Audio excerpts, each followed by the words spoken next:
Gini. Ini banyak sekali selebaran, SMS, bahkan tabloid yang isinya fitnah.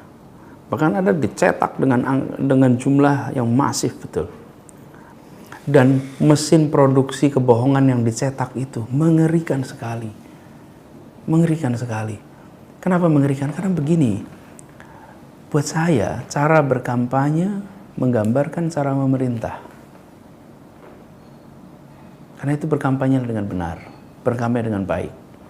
Bagi pendukung Prabowo, bila Anda membawa pin gambarnya Prabowo Hatta, maka sebenarnya Anda sedang mewakili Prabowo Hatta.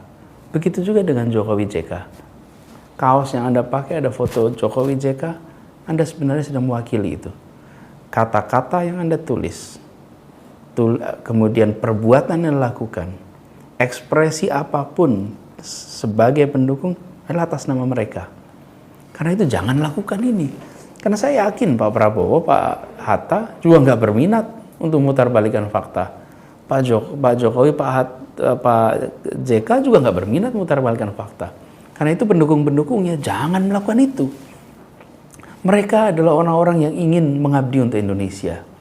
Dan bagian kita adalah membuat proses ini jadi proses yang terhormat. Karena dijalani dengan cara yang terhormat. Kalau kita memutarbalikan, apalagi, nah ini yang mengerikan nih, apalagi menggunakan isu-isu sara yang bisa merobek tenun kebangsaan, bisa mengendorkan sendi-sendi kebangsaan, bahayanya luar biasa. Pilpres itu selesai tanggal 9 Juli. Kehidupan berbangsa ini tidak selesai 9 Juli. Kehidupan berbangsa masih panjang sekali. Bila hari ini kita mengoyak dengan tema sara untuk sebuah pilihan kepemimpinan yang bicaranya kompetensi, yang bicaranya tentang integritas, yang bicara tentang track record, justru dibalik menjadi tema-tema sara yang apalagi yang penuh dengan fakta-fakta yang diputarbalikkan, bekas dari lecet, luka yang muncul sekarang akan panjang. Karena itu menurut saya Pilpres ini adalah lomba untuk meraih posisi kepresidenan. Ini perlombaan. Artinya cepat-cepatan tunjukkan baiknya bagi yang Anda dukung, tetapi jangan dalam proses itu mengoyak sendi-sendi kebangsaan kita. Sendinya dijaga. Supaya apa? Selesai pemilu tidak ada lagi dua pasangan. Selesai Pilpres hanya ada satu presiden, satu wakil presiden. Yang lainnya adalah sama-sama bergerak satu bangsa. Bayangkan jika hari ini kita bisa membedakan antara musuh dan lawan. Kita tidak saling menghabisi. Karena kita tahu yang sedang diserang, yang sedang disudutkan, yang sedang adalah saudara sebangsa yang tanggal 10 akan kerja bersama-sama untuk Indonesia yang lebih baik. Bila kita menyadari itu, kita bisa menjadi pendukung yang bertanggung jawab. Ini agak aneh, karena yang dituding punya masalah agama itu Jokowi. Karena Jokowi dianggap bukan seorang muslim.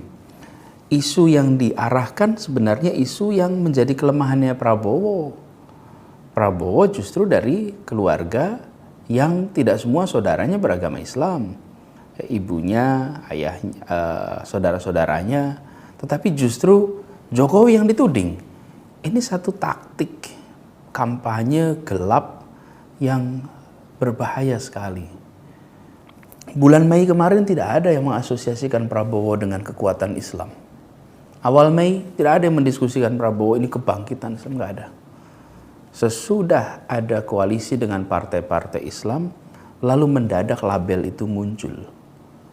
Jadi menjadi pertanyaan sebenarnya, jika kita menggunakan isu agama, isu etnis dalam sebuah kompetisi calon presiden yang dua-duanya, baik Pak Jokowi maupun Pak Prabowo, bukan dari tokoh organisasi Islam.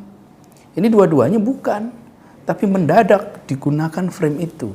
Yang dari dulu kita diskusikan adalah soal memerangi korupsi, memastikan sekolah berjalan dengan baik, semua orang bisa sekolah, kesehatan, soal transportasi, soal komunikasi, soal energi, semua masalah-masalah itu kita bicarakan tuh sebelum pemilu. Kita nggak bicara tuh isu etnis, mendadak isu agama. Mendadak ketika menjelang harinya, tema-tema yang penting untuk membereskan Indonesia diubah, dibalik. Dan mendadak kita menentukan pilihan berdasarkan faktor-faktor dugaan hasil kampanye hitam yang kemudian dijadikan patokan untuk memilih. Menurut saya ini salah. Kita harus kembalikan. Nanti sesudah pemilu ini selesai, pilpres ini selesai, orang sudah lupa tema-tema yang sekarang membuat orang berdebat. Bahkan ada yang sampai, waduh, bermusuhan hanya karena beda pilihan. Kenapa? Karena tema utamanya terlupakan. Karena itu saya mau mengajak, kita kembalikan pilpres ini pada soal menjalankan pemerintah dengan baik. Cari yang bagaimana? Nomor satu, cari yang kompeten. Yang kedua, cari yang bersih. Yang ketiga, cari yang bisa menawarkan kebaruan. Saya secara subjektif memilih Pak Jokowi, tapi jika Anda yakin Pak Prabowo adalah pilihan lebih baik, tunjukkan pada Anda sendiri, harus bisa menjelaskan di mana letak kompetensinya, di mana letak barunya, di mana letak bersihnya. Sehingga ketika Anda memilih Prabowo pun yakin bahwa pakai variabel itu. Saya juga begitu. Saya pilih Jokowi karena saya yakin dia kompeten, dia bersih, dia nggak punya catatan macam-macam dalam track record perjalanan karirnya. Bahkan ketika menjadi wali kota pun dia bukan sebagai politisi, dia adalah pengusaha yang memilih untuk menjadi wali kota. Dan yang ketiga, dia bisa mendorong kebaruan.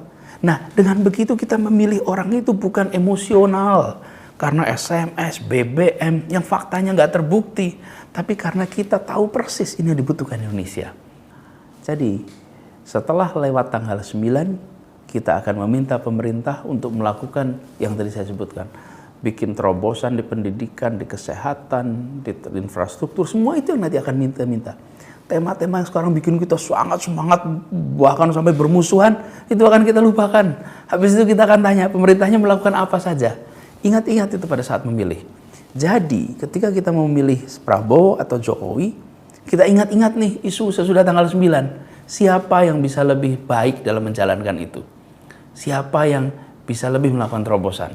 Siapa yang bisa membuat kita yakin penegakan hukum akan jalan terus karena nggak punya beban. Jangan semata-mata ambil pilihan karena emosi, tapi ambil pilihan karena sadar bahwa ini bersih, ini kompeten, ini bisa lakukan terobosan atau hal-hal lain yang terkait dengan Indonesia ke depan. Dengan begitu Anda akan bisa bilang saya milih orang yang tepat. Karena apa? Karena mereka akan dipilih untuk menyelesaikan masalah.